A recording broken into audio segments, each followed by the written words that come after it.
Okay, Good afternoon, afternoon, everyone, and everyone, and welcome welcome back back to to the the continuation of the continuation of morning the training. morning training. This is This is actually risk actually risk assessment part assessment two. part two. I'll turn And it I'll over turn it to over to Dr. Dr. Naramadi. Naramadi. Thank you, Dr. Waldron. And do you see the slide on the screen or? Yes. Yes. Okay. All right. This is about the case study of the HCR20. I mean, certainly, I do not expect that we do a very fine job by just listening half a day to this presentation and then scoring the case. But just for the sake of the practice, I send it to Dr. Walden to share with you. And I ask you to review it during the lunchtime. I hope you did. And I just wanted to see what do you think about your this case. I don't want to go through the details, but just want to see what was your overall impression. And since I have found this audience very shy when I ask a question, basically I don't get much of a response. But so I'm gonna pinpoint Jessica. What did you come up with this?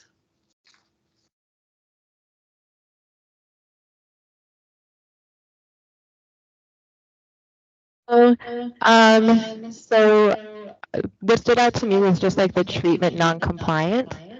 And so I was thinking somewhere between a moderate to high risk. Okay, again, I had a bad uh, connection. Uh, could could you just repeat it again? Sure. Yeah, so what stood out to me was the treatment non-compliance. Okay. And so I was putting him at like a moderate high risk because of High that. risk. All right. Moderate. Brittany, what about you?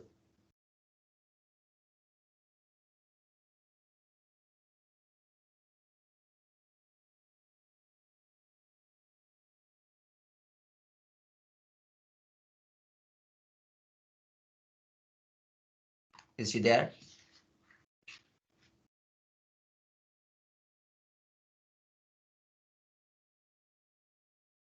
Okay.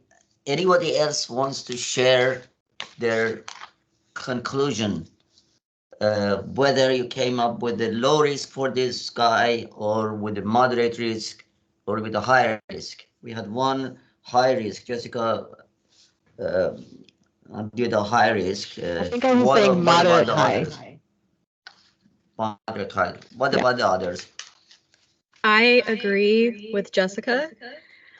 I think also his history of substance use, and his intention to continue using substances after discharge puts him at more on the high risk. More on the high risk. Anyone else wants to share? I too agree with what has already been shared. Oh, there's a weird echo. What struck me as well was that he has like frequent thoughts and plans and desires and fantasies to cause harm. I think that's really notable. And listen to people when they disclose. Okay. Anyone else? Any of the gentlemen wants to share?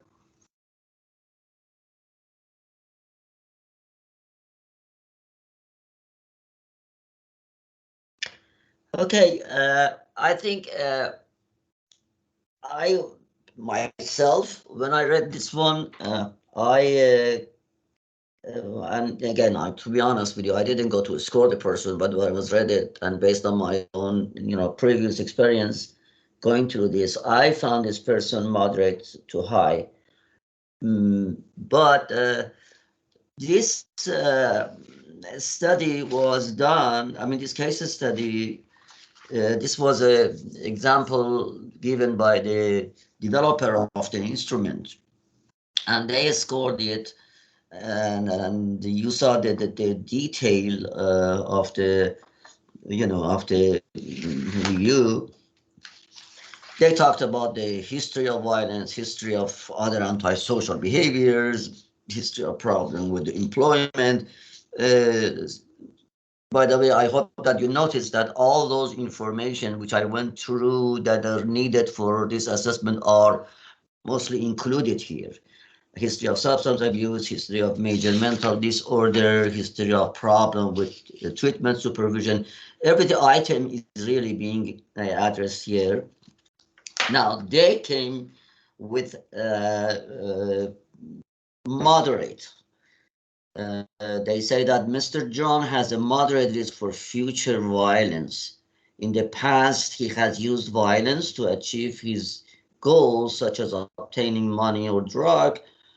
From a young age, he has suffered from a psychiatric illness. However, his lack of insight and poor treatment responsiveness led to years of non-compliance, which exacerbated his psychiatric symptoms.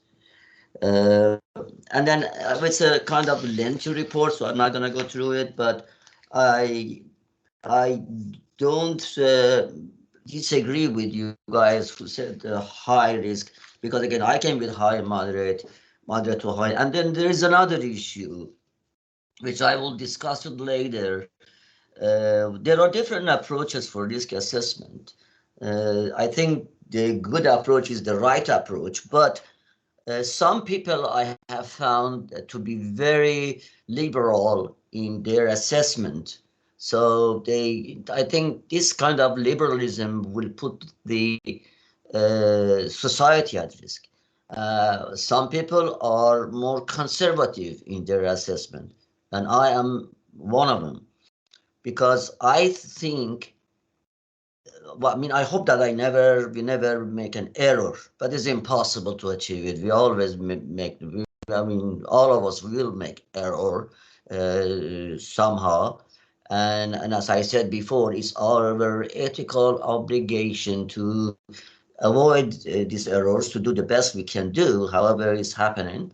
But if I make an error, I rather this error and this bias be toward the offender rather than the society. My reason is, and you may not agree with me, this is my justification. I always say that there is a reason for this person sitting in front of me. He has done something. He's involved with justice system. He's involved with, so he has done something. That's what I'm evaluating him. But a child out there, which could be the victim, if I make a mistake and let this guy go, she or he hasn't done anything. So I tend to go to the side of the protecting the society rather than protecting the offender. Now, this is not, doesn't mean that I'm gonna kind of like prejudge the person, not at all. I'm trying to do the best I can. I always use all the instruments and try to be very fair in my assessment. But if there is an error, I rather to go that. So I am the conservative person. I believe all of you who did was also, you were in that side, is more conservative than being liberal. We will when we get to the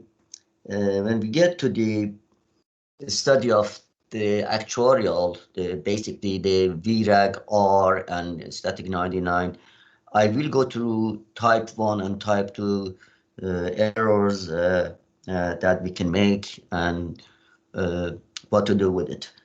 So let's continue. I apologize if many things about the HCR20 was left and not was discussed about, but again, this is really a very short time for going through everything that we need to know. I hope this is just a beginning for you guys, and so you will explore more later on. So we're done with the HCR20 for now, and we're moving on toward FAM, which is kind of very much related I would say FAM is a child of SCR20. So let's go on and start it. FAM. FAM stands for Female Additional Manual, a gender-sensitive violence risk assessment. This is only for female. You cannot use FAM for male. Questions you will see are specifically made for the female. It is done by Vivian Ugal. This is the lady who Dr. Walden at the beginning said I was trained with. She had a training on this FAM and SAPROF also in New York City, I think in 2000, if I'm not mistaken, in 2018. And I had the opportunity to participate in her training. She came from Europe, and she is the developer of this instrument. This is the manual, and again, you should have this manual when you're coding or scoring, whatever you may call it, the instrument. It is online also. I find it online. I have a copy, but I'm not sure that I'm allowed to send this. I suppose if it is online, we can, we can download it, but I haven't been sure. That's why I couldn't share it with you today. I can investigate later and see if it is, and I'm gonna send it through email. But it's needed when you score it. To begin with, we must say that the mental health professionals, both men and female professionals, really have underestimated the risk of violence among women. Most risk assessment tools that we have dealt with so far are developed and validated and normed for male. Even the HCR20 that claims can be used for men and female have a kind of questionable predictive validity for female. It's not as strong as it is for male.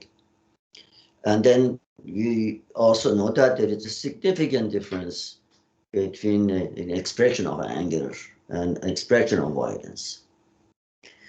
I never noticed this in my evaluation.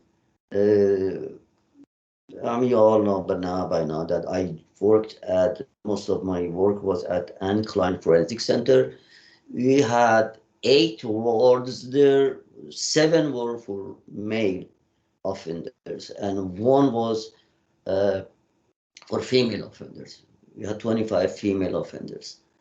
When I started, I started working. They hired me to develop this program for sex offender. So basically, I was working with men, but then later on, I was of course doing assessment for all kinds of patients, but not for female. We didn't have a program for female until, for some reason, they sent me to the female units. And when I was doing the assessment, I said, wait a minute, I don't have many instruments or tools to assess this female. I mean, all of these have been developed for men. So I started looking, and I found this on the literature review that this Dr. DeVogel has done this one. I couldn't find it. The book was not in the United States. I ordered one from England, and then all of a sudden I saw she was coming to US to train it, which I attended. And I started using it in the female units at Anne Klein. And thereafter, I included in my presentations. And so it was kind of introduced statewide, and others started to using.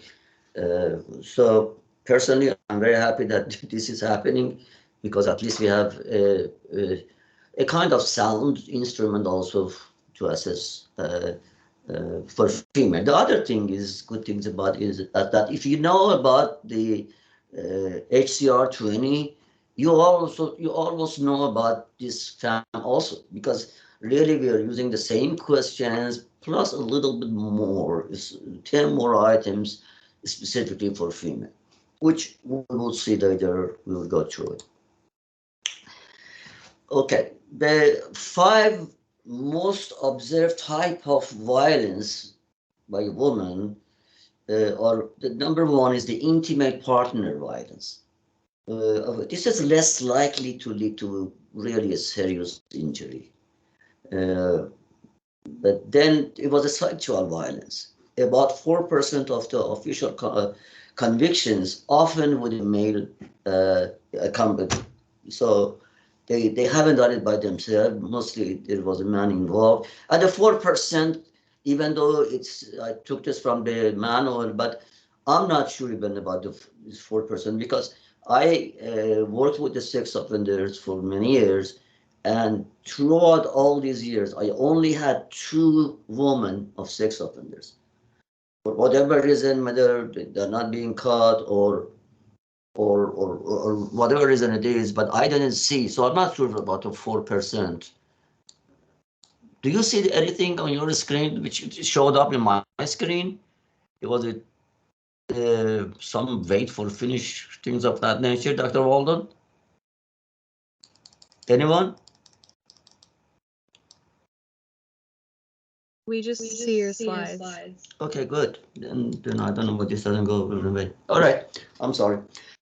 So I'm not sure about this 4%, but anyway, this is what the statistic says here. And the third one is an arson, and then inpatient violence.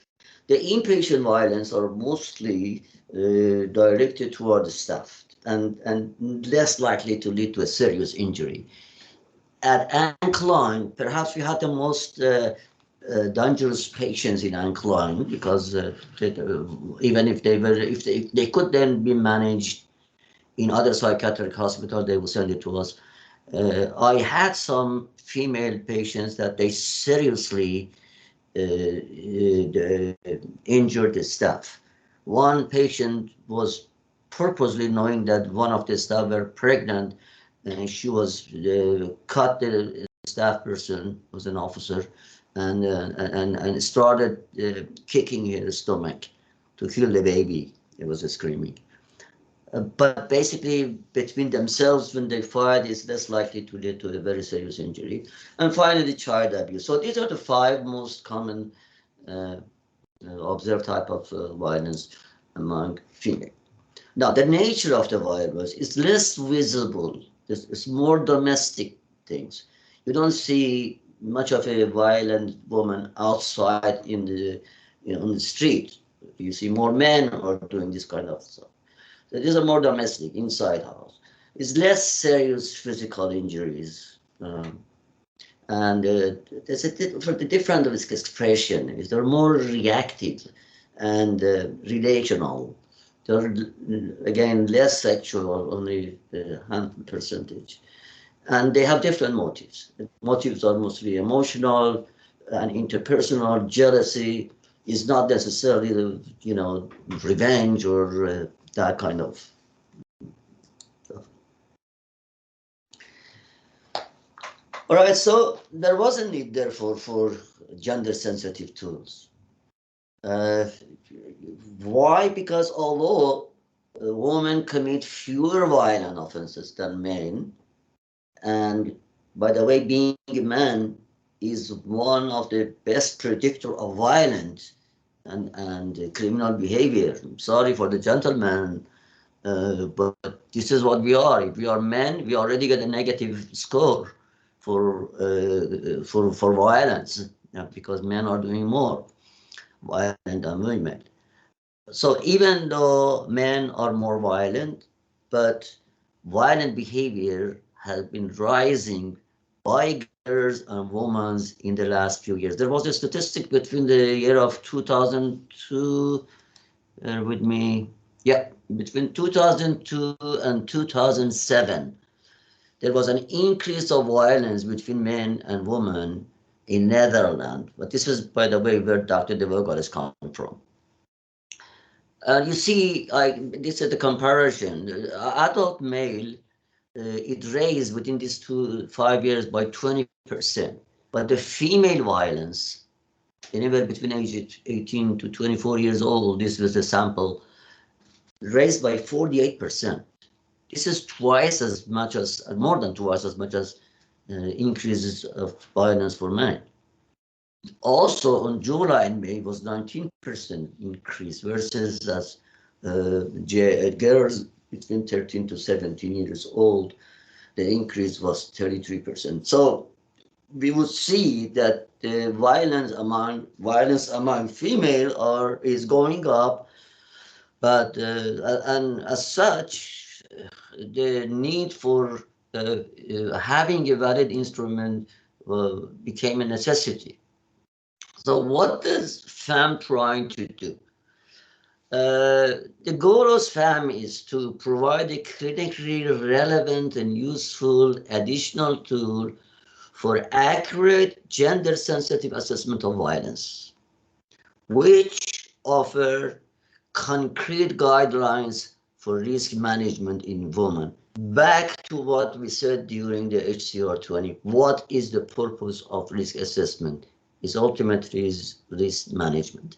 So this is the same goal for the FAM. It was completely adopted from for being used with HCR20.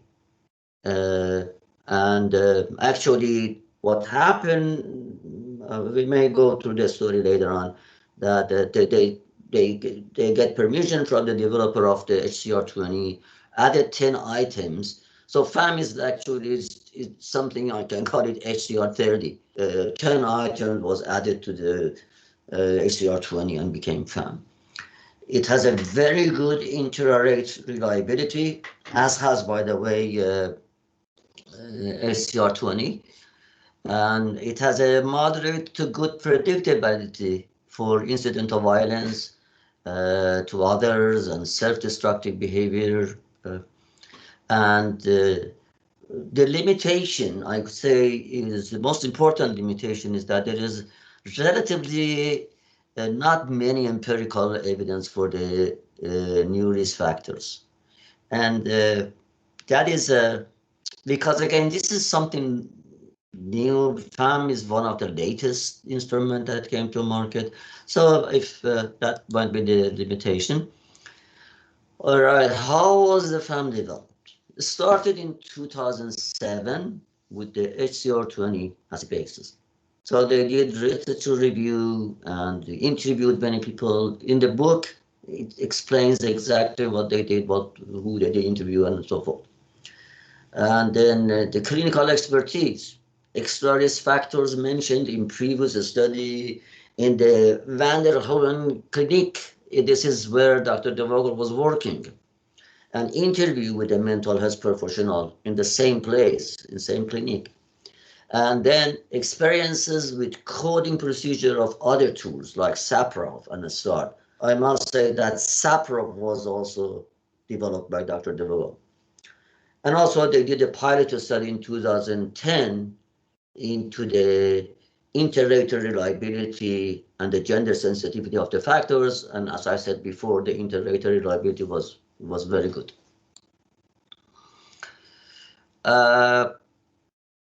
So back to the story, they contacted the people of HCR20, Mr. Webster and company, and they said that, hey, we wanna adopt your instrument, add some to it, and use it for female.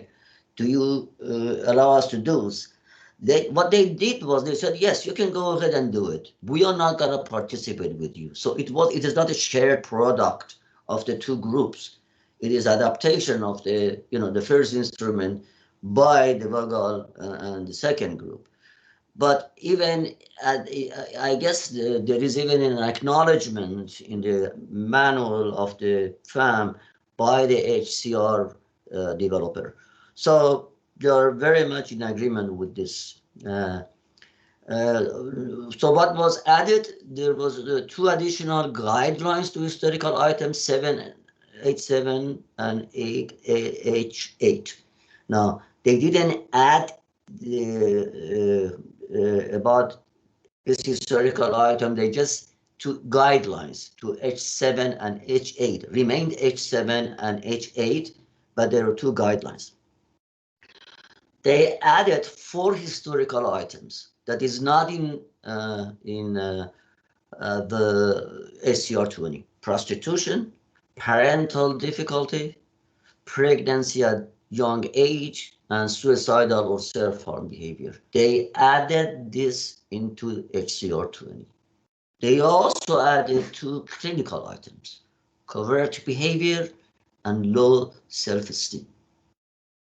They also added 2 management items: problematic childcare responsibility and problematic intimate relationship. So they found all these risk factors to be very important to commit violence for women: prostitution, parental difficulty, pregnancy at young age, suicidality, covert behavior, low self-esteem, problematic child responsibility, and intimate relationship. These were added. Moving on, this is the coding sheet, female additional manual FAM. As you see, these are just additional to SCR20. Never ever we rely only on FAM. It says in the manual, don't use FAM by itself. FAM always should be used along with HCR20. It's like a accessories, I don't know, like something which completes the HCR20 for women in this time. So it never goes along by itself. And as you see, this H7, which is the item says personality disorder, this is exactly scored as the same thing to HCR20 and H8. But then there are 2 additional to the H7, H7A, which is antisocial, psychopathic, and disocial or disorder. And then H7B, which by itself is 2 sections, cluster B and other personality disorder. When I get to those items, I explain it in more detail, so I don't want to get you guys get confused here. Also at H8, traumatic experience, the additional guidance, whatever it is in HCR20, they had it, this victimization trauma during childhood and after childhood, and also adverse child raising experience, which is the original HCR20 coding guidelines. And you see prostitution and parental difficulties and pregnancy and young age, suicidal behavior, self-harm. And then you go to the clinical items. Those are the 2 additional items: covert manipulative behavior, low self-esteem. And then you go to the last section, which is the risk management item. And those are problematic child care responsibility, as well as problematic intimate relationship. So you score it here. The coding in this column of the code is the same as HCR20. Yes, partially no. And the relevance also, you do, as we do in HCR20, we do relevance for FAM as well. And then this is the scheme of the FAM, very much, again, like HCR20. First, gather information.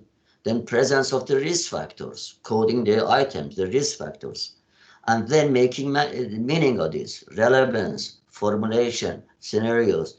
We went through it this morning. And then taking action, the management and final opinion. And again, for the final opinion, make 3 additional risk ratings: self-destructive behavior, victimization, and nonviolent criminal behavior. Okay, historical items. H7, 7A and B, H8, A1 and A2, and B. H11, historical item number 11, addition, 12, 13, and 14. Now, the timeline, okay, for the historical items in female is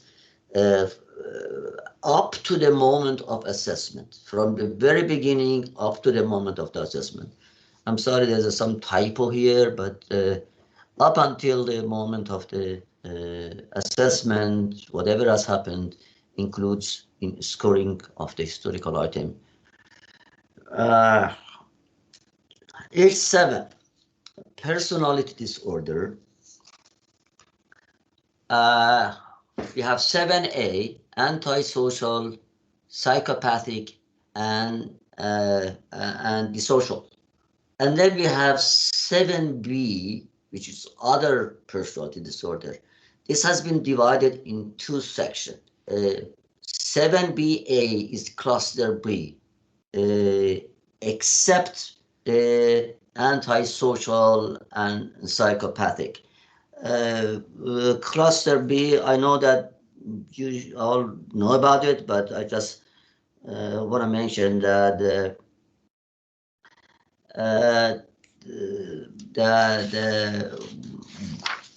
cluster B includes antisocial and psychopathy, but in here, in this item, we don't score these two because there is another item. It's called an antisocial that we score it later. So we skip doing it here.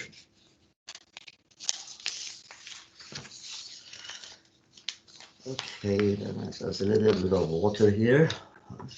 Sorry.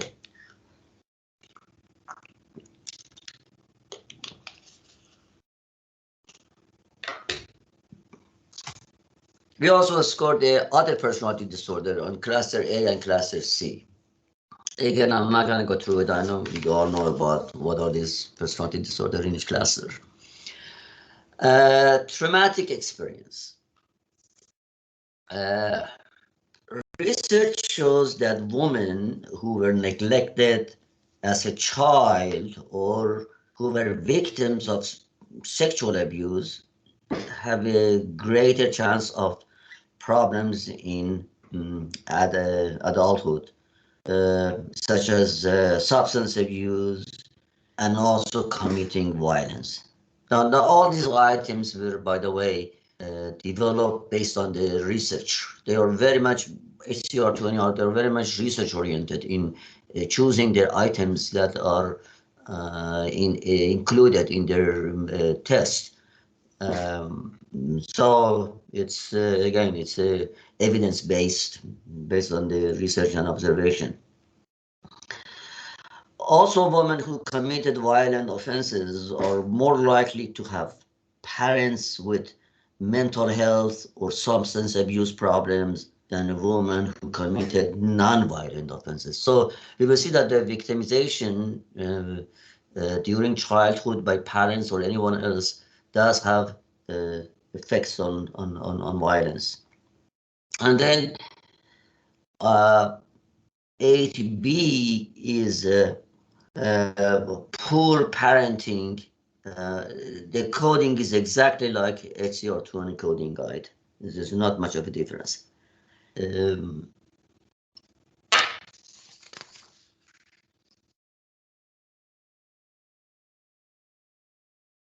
Prostitution. Prostitution is defined as the act of performing sexual activities in exchange for money. The researchers have identified prostitution as a risk factor for violence in women. And by the way, prostitution can be a personal choice or can be forced upon women. which is common, by the way. In this case, both voluntary and forced prostitution are seen as a risk factor for violent behavior. The coding notes are, again, these items involves both voluntary and forced prostitution. Now, assigning a score of partially or yes to this item, if you wanna make a decision, look at the frequency and duration of prostitution. If a woman has worked as a prostitute only once or for a short period of time and no clear pattern was observed, it should be coded as partially. So this is for prostitution. It's a risk factor for women. H12, parenting difficulties. This item deals with problems with raising, taking care of children. Non-biological children are included here. Children of a spouse or adopted children is also included in this item. There is a relationship between parenting difficulties and violence toward the child or children. Again, the research has shown that violence towards an intimate partner and also relationship between violence and general criminal behavior. All of these are important in violence. If a woman, by the way, never had a child, then you should skip this one. For the scoring purpose, look at the structural neglect of children, physical abuse of children, emotional abuse of children, sexual abuse of children, whether the partner witnessed abuse of children by the other partner but did not intervene. Another word, say the woman observed that her husband or partner is abusing the child and they did not intervene. We have had cases that men were sexually abusing the children of a woman, but because the woman was so financially dependent on men, they just shut their mouths and they never complained, they never said. Worse yet, when the child goes to the mother and complains that this guy, your husband, your boyfriend, your companion is sexually abusing me, they rejected the kid that you're lying, you just, so that sort of interaction, which made the case much worse. What else you should look at? Outplacement or custodial control of children, transfer of the parental authority, or when intervention by the institution was necessitated. These are all indication of the parental difficulties.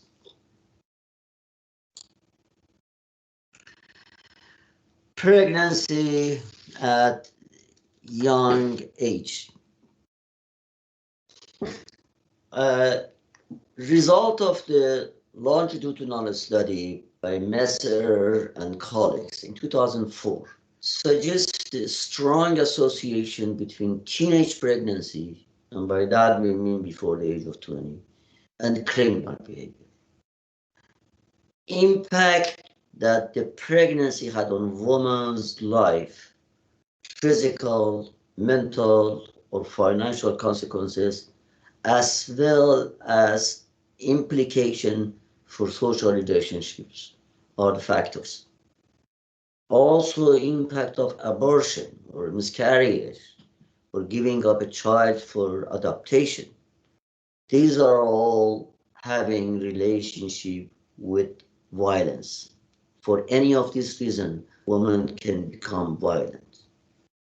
For the scoring purposes, what are the indicators? Of course, the main one was the pregnancy before the age of 20. Or this pregnancy had a strong impact on life, or whether this pregnancy had physical or psychological, social, or financial consequences for this woman, or she was not able to finish her school, her education because of pregnancy, or that resulted in serious problem in intimate relationship, or it caused severe stress. The nature, just the pregnancy itself on that age caused severe stress, or had an abortion before the age of 20, and this had strong negative impact, or miscarriage, or all of these factors are the factors that you consider in scoring the pregnancy at young age. Now, with the suicidal attempt, again, research suggests that destructive behavior to herself may actually turn into aggression directed against others or others' property. If there is a history of self-harm or suicidality, you should be looking for that. Suicide, by the way, may be the motive behind offenses like arson or infanticide. Infanticide because the mother wants to kill herself, and then she realizes or thinks that, okay, after me, who's going to take care of my child? So they kill the child first, or they put the house in fire to burn everything, including themselves, in fire. Now, the indicators for suicidal attempts and suicidal harm is serious harm like skin scratching or cutting, scraping, burning, banging head against wall, taking large amount of toxic drugs or medication, and these are very much common in the institution. You see that the woman, they scratch themselves. We have had patients that their bodies will always scratch and bleed and bloody. The first opportunity they found, they could harm themselves, they cut themselves. They are very smart in collecting items that they can use toward damaging or hurting themselves later on. Or sometimes they bang their head so hard that they start bleeding right there. So if you have a suicidal patient, be very careful in monitoring and observing. Look for the people who had a serious wish to end their own life. They have done suicidal attempts, and they have talked about their suicidal plans, and sometimes they sit down and say that, I'm going to kill myself, I'm going to do this, I'm going to do that. Do not ignore these things. These are all important in this. Then we move on to the clinical items. For coding the clinical item, the evaluator should mainly focus on observable behavior during the last 6 months and up until the moment of the assessment. Remember, in the HCR 20 for the clinical items, we said from the last few weeks up to 6 months. Here it says that during the last 6 months up until the moment of the assessment. But the fact is, up until the moment of assessment, they might find also symptoms which you have to do both score also in history as well. It has been in 9 months and it still is going on. So don't be surprised if you find similar scoring in different category, in historical part and in clinical part. Let me see, did I miss anything here? Okay, so we go to C6. Covert and manipulative behavior. I mean, this is obvious. I don't think there's even a lot of talk about it. You see the gossiping, lying, deceiving, playing people against each other. And then in some places you see intentional use of sexuality for personal gain. You see this kind of behaviors in institutions, especially in the prisons. I mean, it goes both ways. You know that the staff are also in prisons. They have pushed women to this kind of stuff, but bottom line is the woman agreed to personal gain. The possible overlap with the historical items such as psychopathy and personality disorder can be observed here. But remember that C6 is a dynamic item. Whatever happens in a history is a static. This is what has happened. But C6 is ongoing. It is still happening. It has started as of 6 months ago and is still happening. So I kept repeating myself that don't be surprised if you sometimes find similar sentence for coding and you may say, oops, didn't I score this right now? Yes, you did, but it was in a different section for the different time. Then low self-esteem. In a meta-analysis, an association was found between women's low self-esteem and antisocial and violent behavior toward others, especially to vulnerable others such as children. So you will see there is a connection. As I said, both the HCR20 developer and FAM developer, the basis of their work on a research, on what has happened, on what has been proven.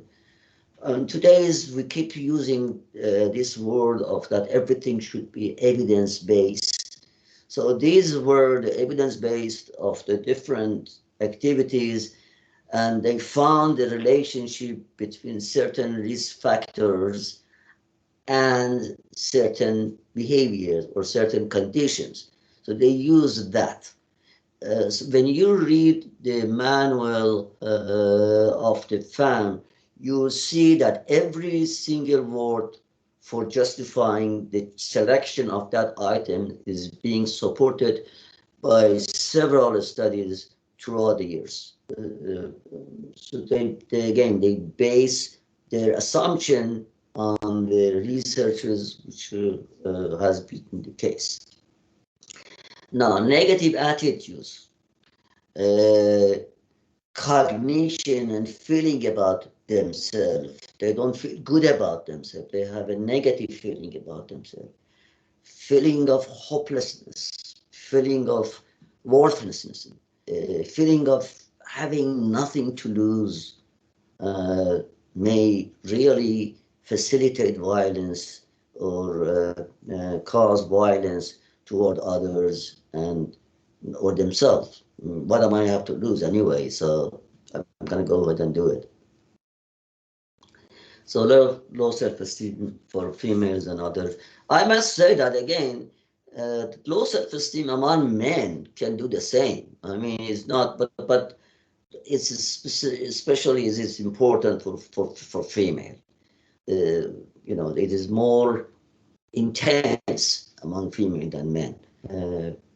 Many of these factors, which are you see in one item and you don't see in the other test, are also applicable to those groups. But that particular test has focused on those risk items that they worked on. But the bottom line is they all try to find the risk of violence.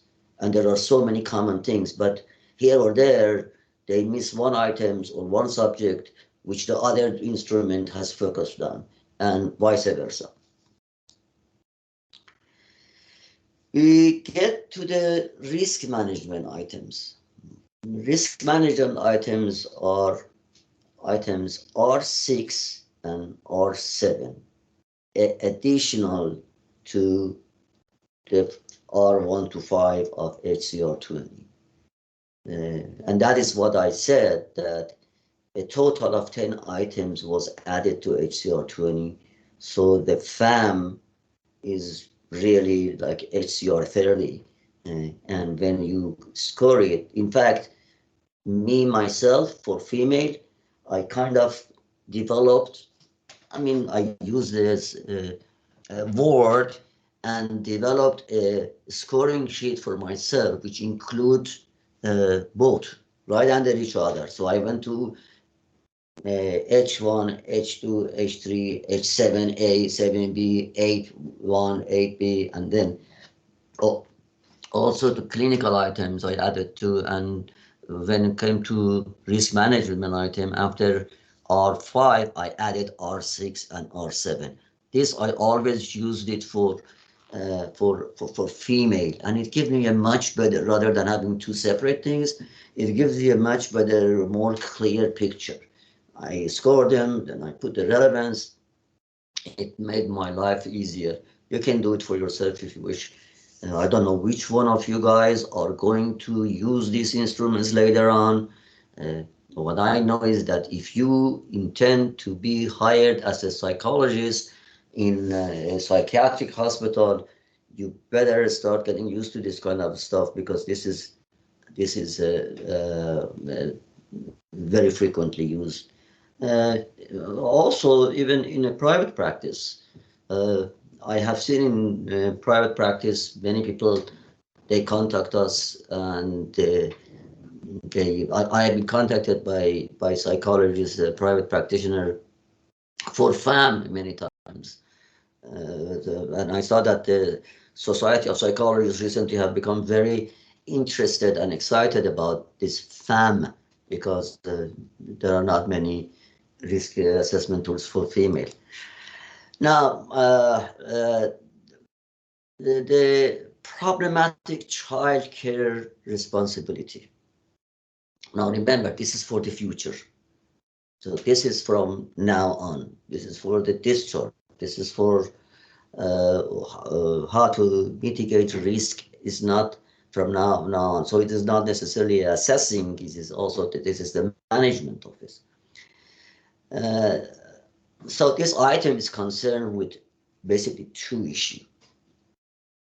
Issue number one is the heavy burden and responsibility of taking care of underage child or children. So this is one thing, that the responsibility is too much.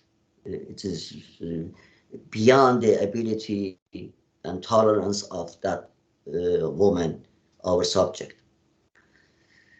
The second is the anger and frustration and sorrow that resulted from the loss of contact or limited contact with children. For whatever reason, I had one patient at Unit 1 in Anne Klein. Every day this woman was, and she was pregnant. She delivered the baby while she was our patient, but they took the baby away. And you can't imagine what was she doing thereafter. Every day we had disaster because she wanted to have her child. And it's understandable to some extent. Yes, she couldn't take care of it. Yes, she wasn't prepared to take care of it, but it was her child. So these two factors are the problem of child rearing. One is the burden and overwhelmed with responsibility. The other one is frustration of a limitation that is imposed upon the woman. In the scoring process, what we do is the indicator is that the woman is not willing to accept guidance in how to raise her children. So she's angry, she's frustrated, but she doesn't listen to all the advice given. She doesn't follow the plan that are made for her. So that is one indication for scoring. Then also, she will probably not regain custody of her underage children and feels frustrated by that. That's the example of the patient that I just gave you. So they are, high risk. They're angry, frustrated because they want a child and not given to them, or she is not equipped to raise a child or children financially, emotionally, physically, legally, for various reasons. She may not be equipped enough to raise the children. So these are the indicators for you when you score the. Now the problematic childcare responsibility. There is a probability of problematic childcare responsibility. This is, just additional notation on the same thing. Feels frustrated, guilty, or angry by not being able to take care of her children, or is not willing to accept it, or will not regain the custody, and is not equipped to raise the children. And if it is not likely, by the way, that there will be a desired childcare responsibility, this item should be scored no. In other words, the woman is able to take care of the child, but she doesn't want it. She just says, I don't care, I don't want it. Then this item is unscorable. Just say no, should be scored no. No problem, because there wouldn't be any problem because there is no such a this event happening.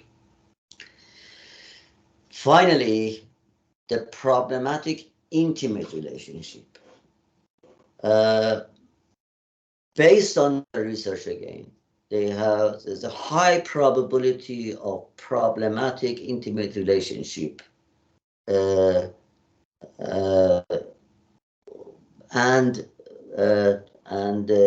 committing violence.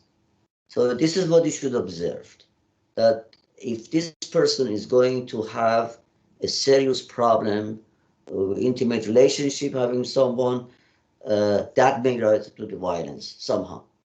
And the likely financially dependent on partner. In other words, the existence or being with someone is not based on the desire, is not based on the will, is based on the financial limitation and just to have a shelter. So that makes her angry. That makes her violent. Or someone who cannot bear to not be in a relationship, no matter what. They don't want to be alone, but yet they don't go along with the partner either.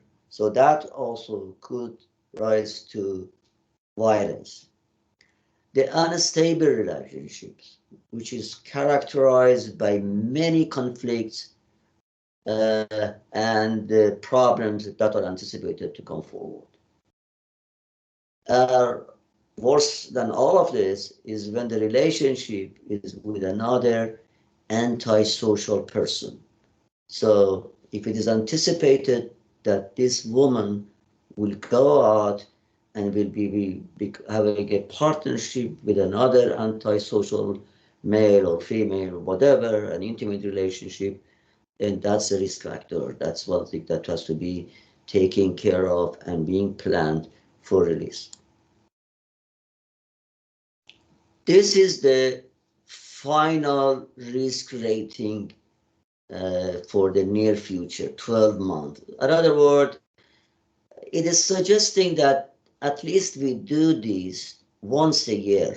We don't let go more than that. Once a year, we should do it until we are sure that the problems are gone and there is no risk anymore. But, and as I said before, the more dangerous the person is, the higher the risk, the more frequent assessment to see the changes, to make the adjustment for treatment and for everything that needs to be done. I mean, there are potential victims, so that has to be, we have to be concerned about that one.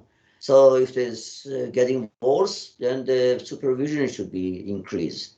Or if let's say the medical condition is regressing, then we have to intervene to see what is happening. Is he taking a medication, or whether the medication is not working, or whatever condition which has been placed upon this person for discharge has to be observed. Again, the more dangerous risky people, the more often of this reassessment in order to adjust ourselves accordingly.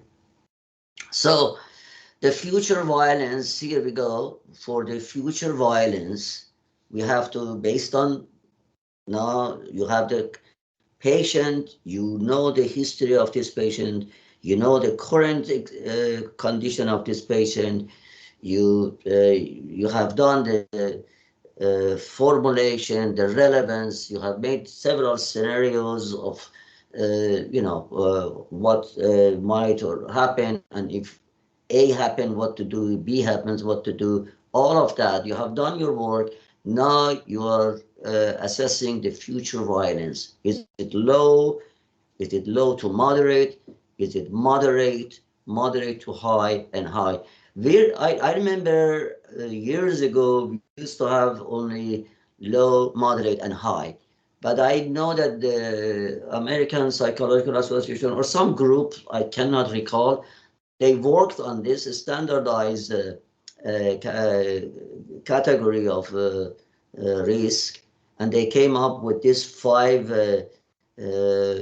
five-stage conclusion: low to moderate, moderate, high, and high.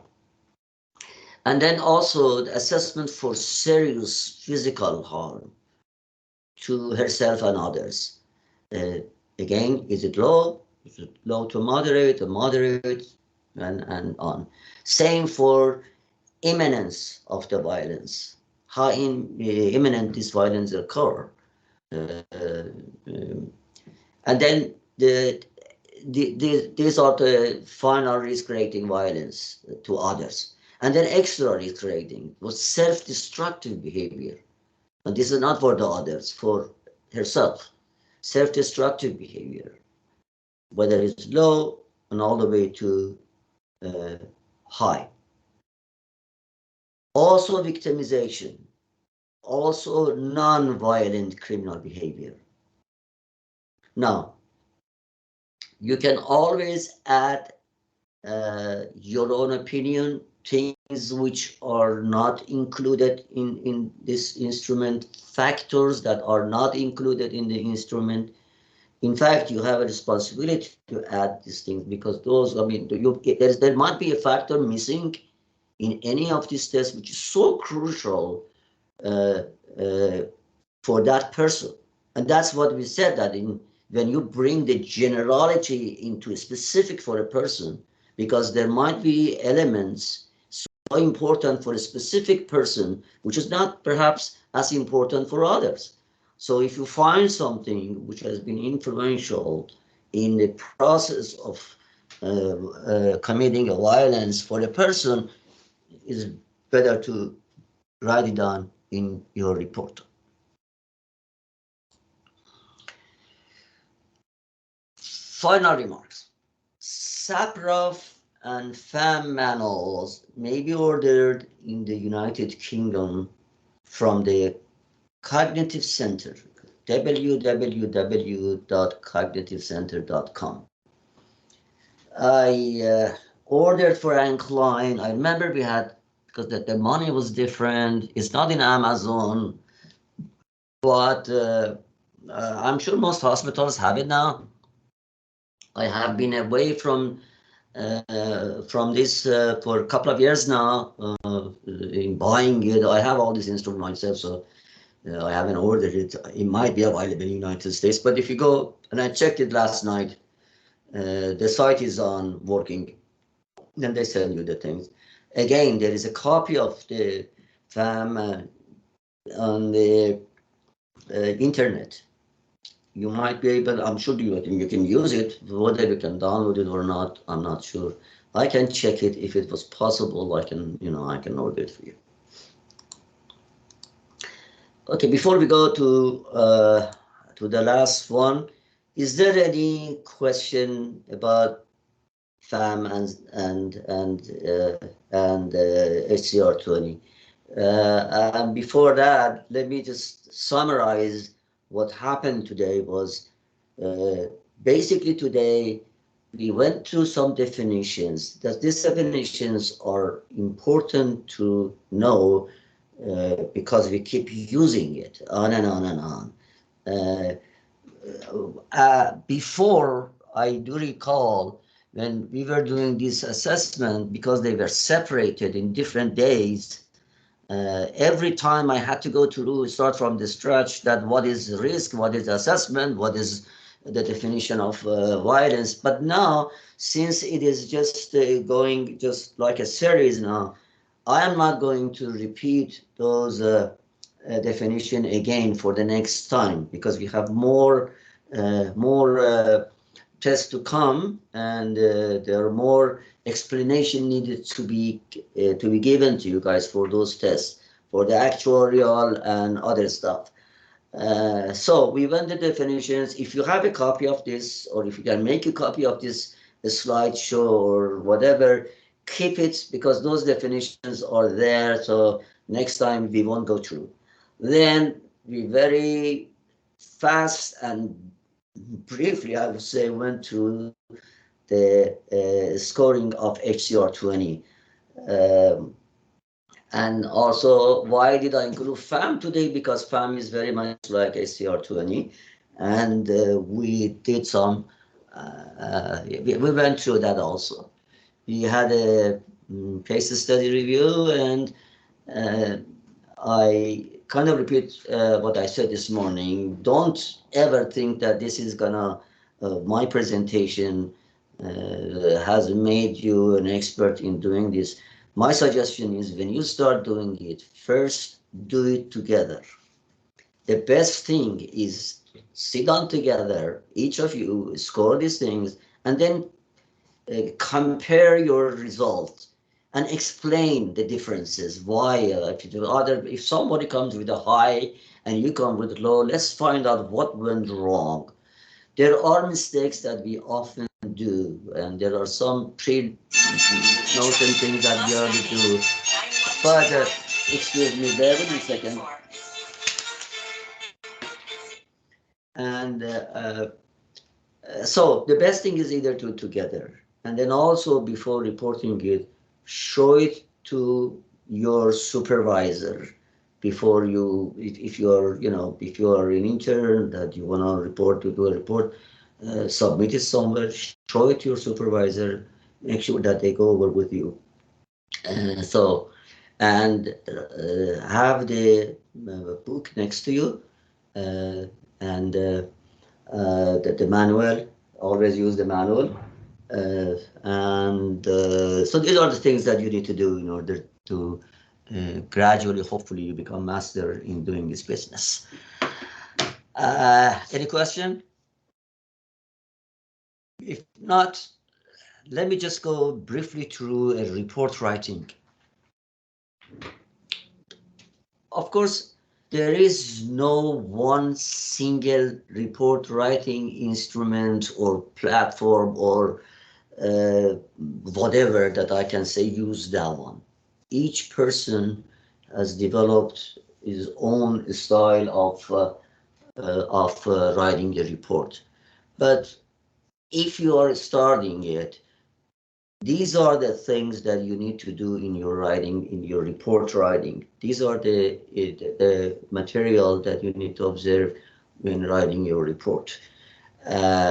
You can change it if you want. You can add some stuff, but basically this is the style. If you paid attention to the case study that I gave it to you, or if you go again look at it, you will see that this is the order and these are the things that included. So when you do the evaluation, you need to write down in the top the evaluee's information, their name, date of birth, date of assessment that you did, and the reason for referral. Why were you doing this evaluation? The reason for referral, by the way, also dictates you or guides you to choose the relevant assessment tool. Obviously, if someone is referred to you for majoring the intellectual ability, you're not going to give him SCR 20. It's irrelevant. Vice versa, if someone is submitted to you, but referred to you for the assessment of the violence, you're not giving necessarily I don't know, IQ test. You may, by the way, but what I'm saying is it has to be the selection of the instrument has to be related to the reason for referral. What you need to include is the background history, exactly what we went through it, everything, the social history, the academic history, the criminal history, all kind of, including family, educational, employment, relationship, intimate and non-intimate relationship, psychiatric problem history, medical, the criminal, and also you have to, if the person is an offender, you include a summary of the index offense and the current status. Then the evaluation procedures. You need to show the evaluation procedures. What did you do? Include all the resources of information, whatever you used. If you use the previous psychological report of someone, mention it with the date and the author. I have used, and those are very, by the way, helpful. Sometimes there have been testing after testing by different, I always use them, but I always say that, for example, psychological report of January, whatever, of 1999, authored by Dr. Who at this hospital. So code the person, mention the name of the person, and it is. And listing of the selected test instrument. Whatever you have used, that is also important. What kind of testing have you done? Name all the tests that you use. Furthermore, when you go to explain the result of that test, make sure to explain, to give a brief explanation of that instrument. And I tell you why. There are certain instruments that everyone knows about it. Every psychology student knows about Wechsler test, for example. But I can guarantee you, if you go to many school of psychology in a master level, in the doctoral level, and ask them that, what is SORAC? Believe me, not many people know what is SORAC.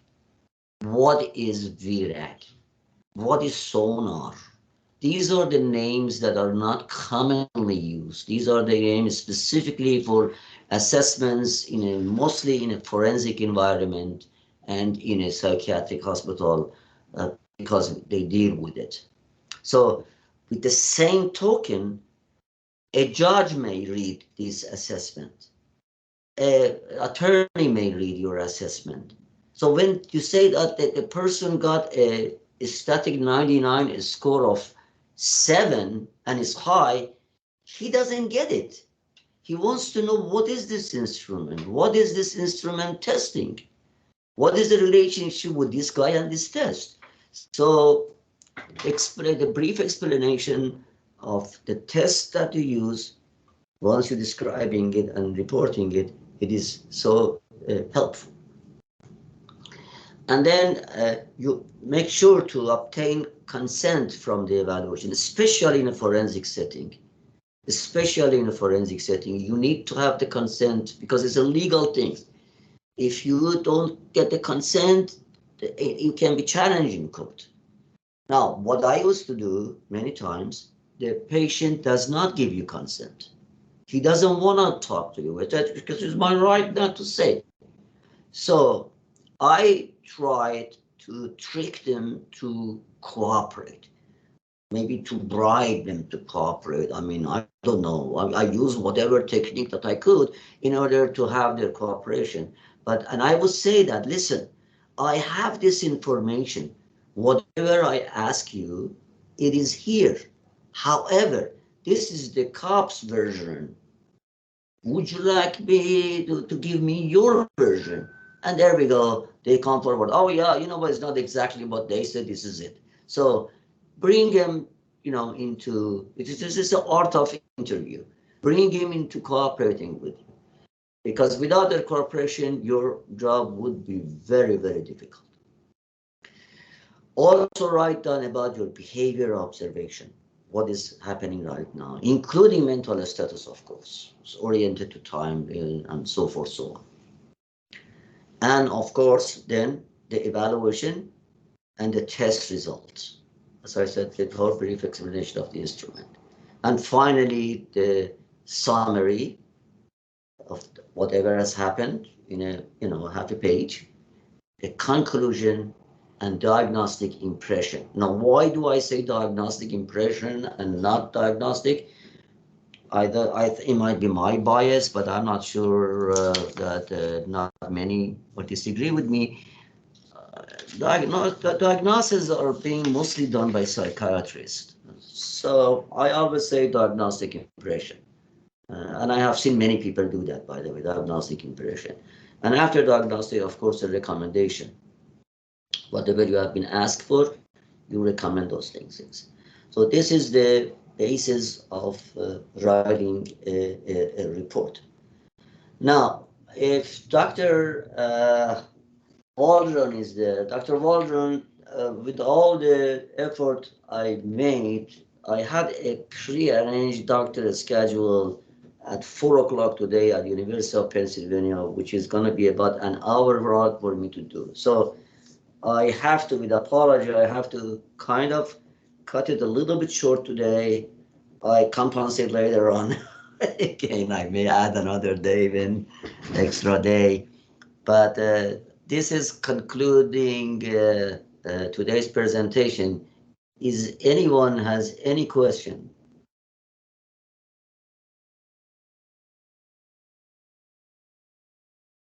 Is anyone still up, or this has been so boring that everyone's fallen asleep? No, this was very helpful. Thank you. I don't have any questions at this point, but it was appreciated. Sure. If you have any question, by the way, anytime, or let's say that if you are scoring a test or whatever, and you came up with a question about it, I'm gonna put on the screen. This is my email address, habib.nairahmadi@gmail.com, and that's my number. More than welcome to come to ask any question, either by voice or by email. I try my best to answer your questions and help you out with, if I could, with your question. Okay, I don't see Dr. Let me see. I don't see Dr. Waldron, but if you find her sometimes later let her know that I had to quit. I had to finish it about maybe an hour earlier, and so it's good for you guys. I see you hopefully 2 weeks from now, and I hope to finish this within in the next presentation. But what makes me feel guilty is that I don't want to you guys leave the session without a decent comprehension and understanding of what I am trying to transfer. And time is of essence here. I have had 3 times of training with the HCR20. One was, by the way, given to 3 years ago. It was given to all psychology staff and interns by one of the developer of Stephen Hart. And the other one I paid. I had a 2 days of validation. I have had 2 days of training for Safrov. I have had 2 sessions of 5 days for PCLR, the psychology checklist.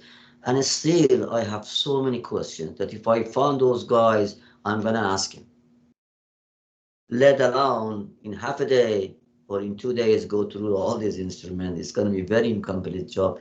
So I apologize for that, but I hope this kind of instigate you guys. If you wish to continue it, just go after. And as well as, again, I'm always accessible. Thank you very much for coming, and hope to see you soon. Have a great day. Thank you. you. Thank Bye-bye. you.